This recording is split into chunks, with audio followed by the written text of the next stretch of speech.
सोने का खेत। रतन गांव में रामू नाम का एक किसान रहता था। उसके परिवार में उसकी पत्नी और 2 बच्चे थे। लेकिन रामू बहुत आलसी था। वह खेतों में काम करने की बजाय दिन भर सोया रहता और अक्सर दूसरों से उधार मांगता। एक दिन वह अपने दोस्त श्यामू से कहता है, श्यामू भाई, मुझे कुछ पैसे की जरूरत है, क्या तुम मेरी मदद कर सकते हो? श्यामू ने मुस्कुराते हुए कहा, रामू, मेरे पास तो पैसे नहीं, लेकिन मैं आज तुम्हें एक राज की बात बताता हूँ। तुम्हारे खेत में सोने के मटके दबे हुए हैं। अगर तुम उन्हें खोज लेते हो तो तुम्हारी सारी गरीबी दूर हो जाएगी। यह सुनते ही रामू भागते भागते अपने खेत पहुंचा और गड्ढे खोदना शुरू कर दिया।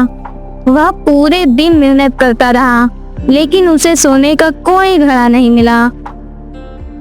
थक हार कर वह बैठ गया। तभी श्यामू वहां आया और बोला, घड़े मिले या नहीं इसकी चिंता मत करो, अब खेत तो खोद ही दिया है, तो इसमें गेहूं के बीज क्यों नहीं डाल देते? रामू ने वैसा ही किया। उसने बीज डाल दिए और थका हारा घर जाकर सो गया। समय बीतता गया।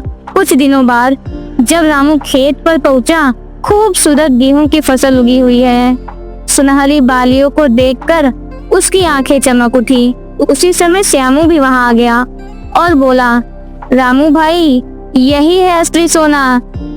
मेहनत से उपजा हुआ खेत सोने के मटके से कहीं ज्यादा कीमती होता है। रामू ने खुशी से सिर हिलाया और कहा, सच है, मेहनत ही सबसे बड़ा धन है। उस दिन से रामू वह आलस छोड़कर मेहनत करने लगा और धीरे धीरे परिवार का जीवन खुशहाल हो गया।